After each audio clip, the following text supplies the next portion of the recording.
In this lesson, we're going to be talking about software development lifecycle.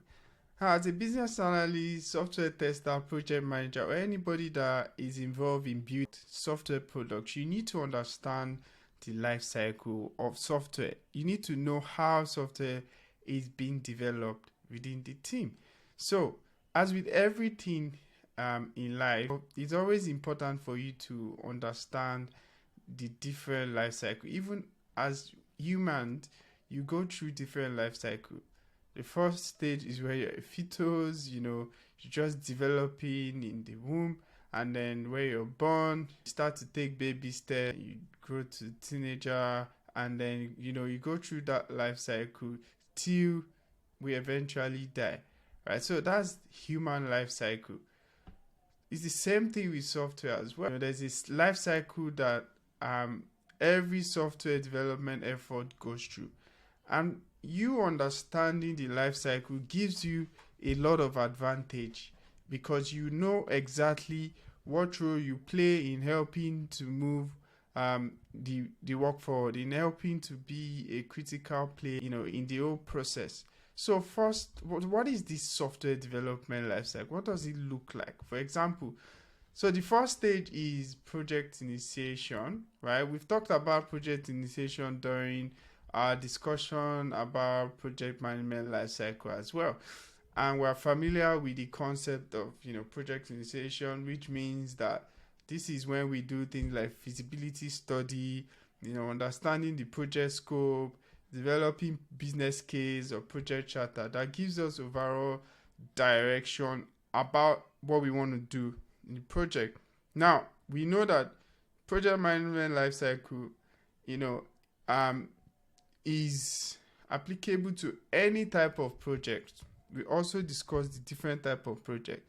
So there can be construction project, there can be software development, there can be healthcare project. Depending on the project, you would not typically go through the same life cycle. So we're going to be focusing on software development life cycle in this lesson. So the project initiation stage is typically going to be the same as with any other type of project, right? Technology, process improvement, healthcare, construction, research, or any type of project, you would typically have similar, activity happening in initiation phase where people are trying to understand project scope, like what is this project about? Why are we doing this project? What problem are we trying to solve? How feasible is this project? In terms of understanding that is key for you to be able to proceed or actually even implement the project successfully. For example, if we're trying to develop like a new pill to cure cancer, right?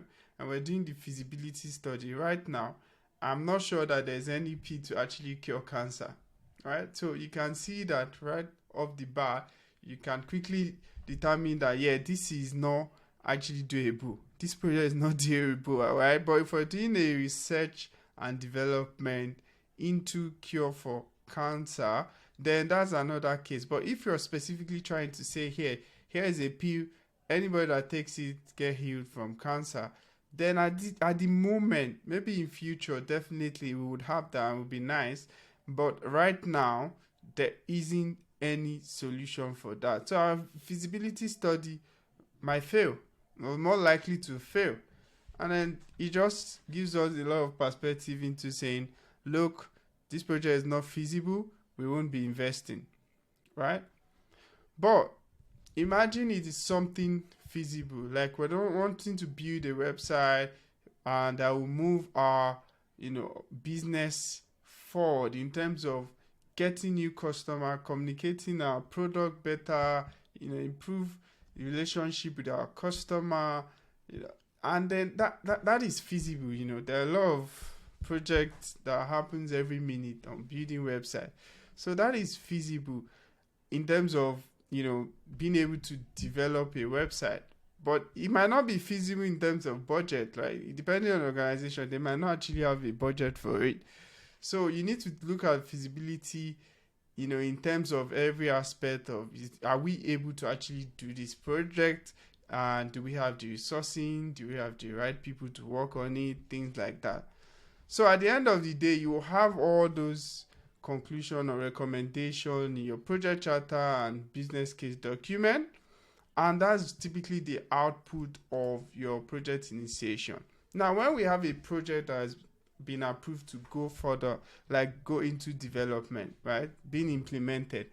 So what next? So a typical software development lifecycle, when we are done with, we have our business case or we have our project charter, formalizing start of the project, the next thing for us is requirement, gathering and analysis, right? So what do we do? Then remember what we talked about, project plan, where we would start to plan about all the activities of the project and, look at the time, the budget, the scope. Now we're focusing on scope here. So, we'll develop a project plan, we'll develop requirement definition in terms of what are the requirements for this project, what do we want to build, what is required of, or what is the need, right? As we know, requirements are representation of a need. So we define the requirement for the project, and once we have requirement, we will work out a project plan on how we will deliver on all the requirements for the project. So requirement definition is like our scope, right? And the plan to deliver on our scope is what we focus on in our project plan. Then we would gather more requirement on business requirement, solution requirement, and try to get approval for that. So basically, we have different type of requirement. Can be business requirement, which is what are the things that we need as a business that would then move our business forward. Those are business requirement. Like, okay, we want a website so that we can reach more audience as a business or potential customer. Solution requirement are things like we want a login feature or we want a booking solution, right? That would allow people book for our service. So that is like a solution requirement. And again, at this phase, you need requirement approval. So when we've done all this work, defining requirement, the different type of requirement, and formulating a plan for that, but then we need to actually get approval that, all these requirements are set to go. Like, there are things that we should implement. They are needed, depending on this context. And all those things or information will then be documented in our business requirement document. So that you will find all this information and more in our business requirement document. So these are some of the artifacts that you would find at the requirement gathering or analysis phase. And a business analyst plays a big role here. And you will learn more about this as we go along in the course. So you learn more about the key roles we play. We talked about the fact that you are going to be gathering requirements from stakeholders, working with stakeholders. So you need to definitely be able to articulate all of these business requirements, solution requirements, user requirements, and try to get approval for them, formalizing it into a business requirement document. So the next stage is the design phase, right, of the software development lifecycle. So in the design stage, you would typically, depend on the type of design, it's just like a construction project. For example, you need an architectural design to be able to visualize what this house will look like when it's built, right? What the foundation will look like, what the structure will look like.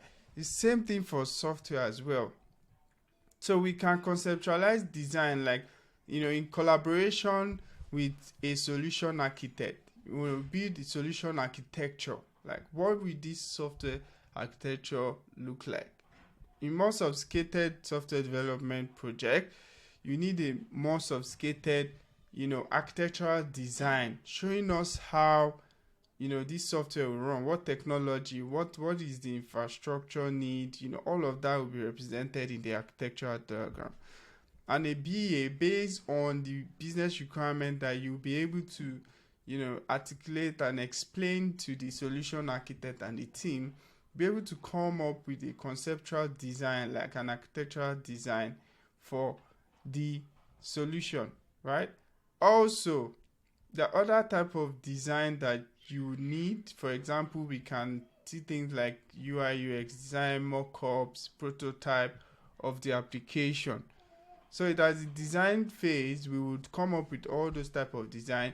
Then we would review the design. Of course, you don't want to go, work on an architectural diagram or work on a UI UX design and just go implement it without actually reviewing with the required stakeholders. So you need to be able to review with stakeholders so that you can get their buy-in, and it gives you that validation that you're working on the correct thing.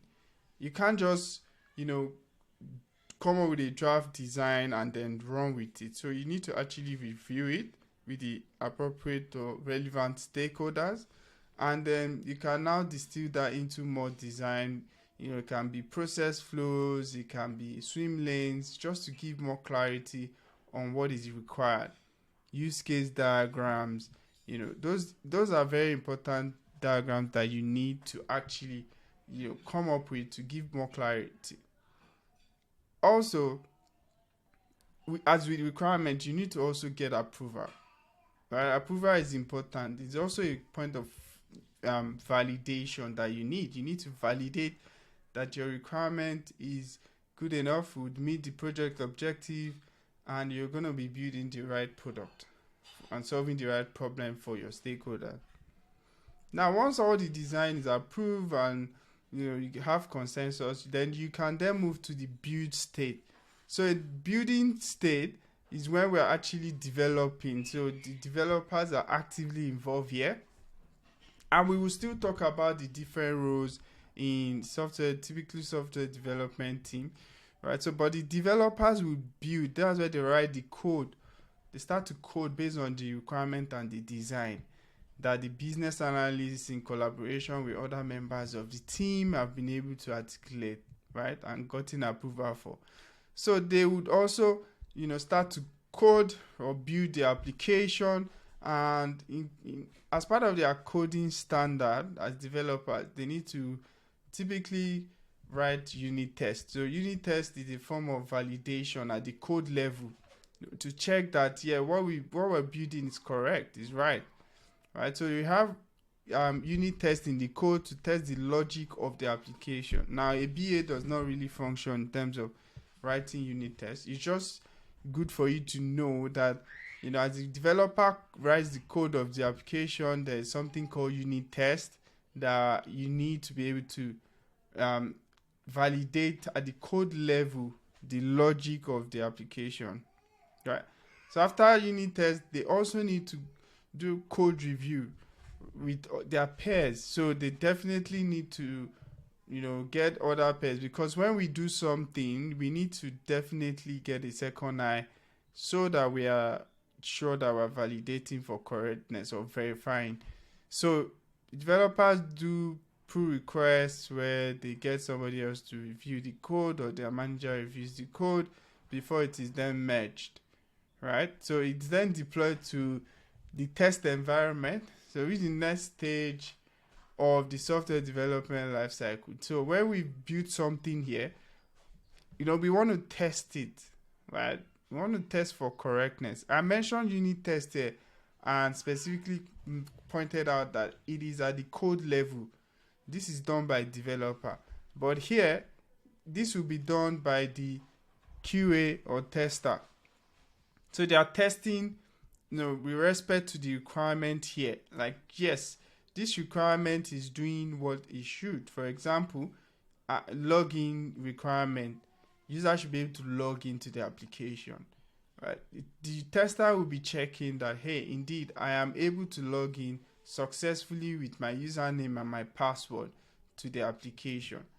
Now, this is not on the code level. they're actually, exploring, testing the application and documenting their findings. Another requirement can be sign up to the application.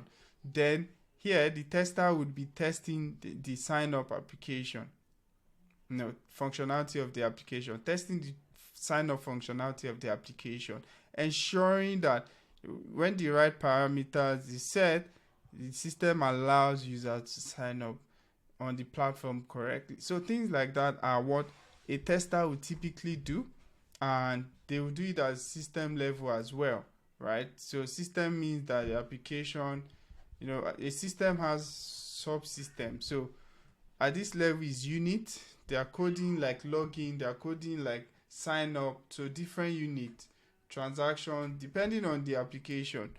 But system level, it is being integrated already. All the different components like sign up, log in, log out, perform transaction, download receipt, depending on the application, is tested at the system level.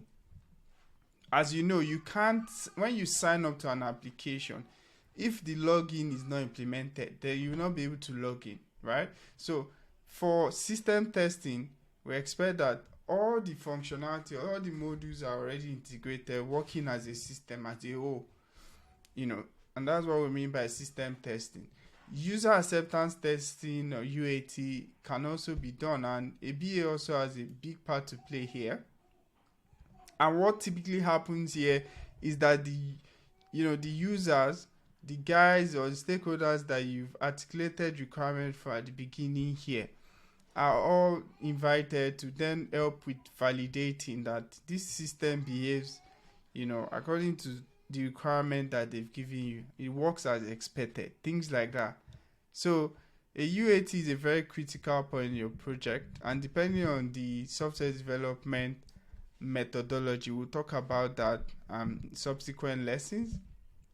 You might do UAT, but it's very good to do that so that your users are across what you're doing. They can check and give you feedback about what has been developed so far. And if, for example, your solution involves moving some data from one system to another, then you need migration as well. So if a bank is replacing maybe their legacy system, a system that is out of date, and they are building a new one, because they already have customer on the legacy system, that is the system they're trying to replace, they need to be able to move those data, the customer data, to the new system when it is fully developed and ready to go live. Because you don't simply want to tell all your customers to go and re-register, right? That would be ridiculous. You lose customer and trust.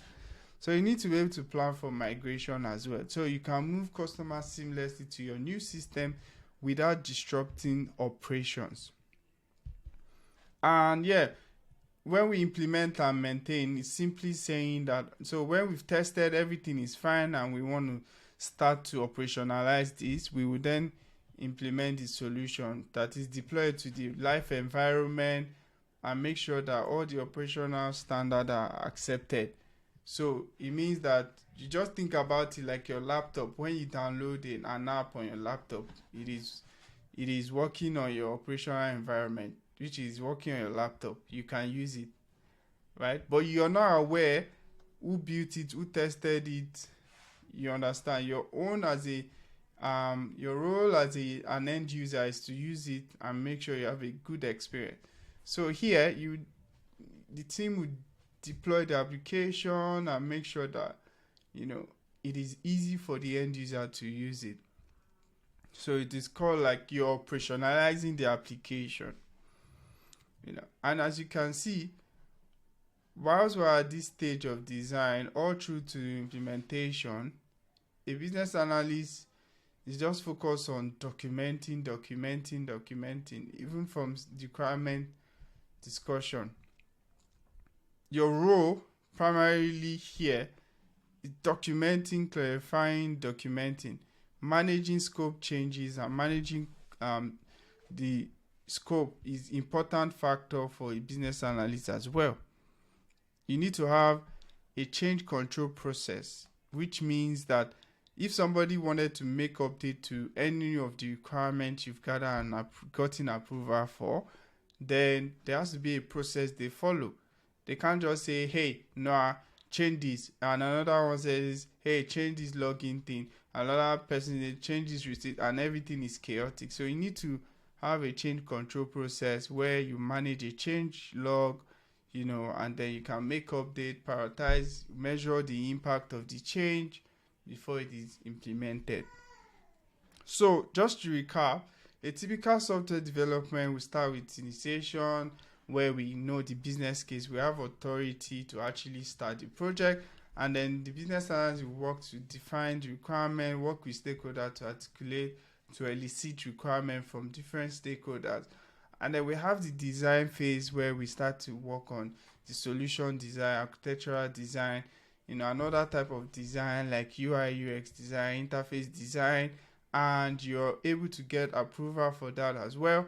And then the build stage is where the developers will actually build the application, make sure they are doing their own unit testing of the application and code reviews, so that what they are building has quality built in. And then the testers are testing, validating, making sure that what we are working on, the system under test, works as it should. And then we can support that with sessions like user acceptance testing, and get approval for migration if there's migration components in the project, and then we operationalize it and continue to maintain it as we go.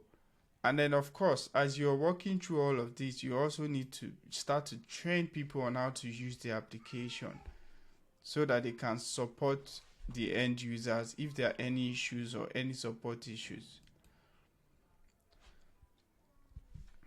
Now, the software development lifecycle in words. So project kickoff, we've talked about the fact that you determine the scope, know more about the feasibility of the project, like how can we actually deliver this project, as we talked about. Requirement gathering and analysis. This is an important stage where we need to gather input from all stakeholders on their requirement, all the subject matter expert as well, so we know what their requirements are, and then we can work on that. And then design phase, we need to definitely come up with different designs, such as user interface design, architectural design, or programming or security design for the project. And we would get into development or build, where we would actually develop the application, making sure we follow the coding guidelines, and this is done by the developer. Testing phase, where we find and fix bugs or defect, making sure that we follow the test best practice as well. The program works as it should, it's functional, it is working as a system, right? Not just unit, and it is delivering on the objective of the project. Then deployment is where we actually, we're fine, everything is good, we've gotten feedback that we're ready to operate it in the production environment. So we then deploy this application to the production environment, and then operation is maintenance is where, now that this is now operating environment, we need to maintain it, so that we can support our customer to have seamless experience. They enjoy using the application, and they'll be able to recommend it to other customers.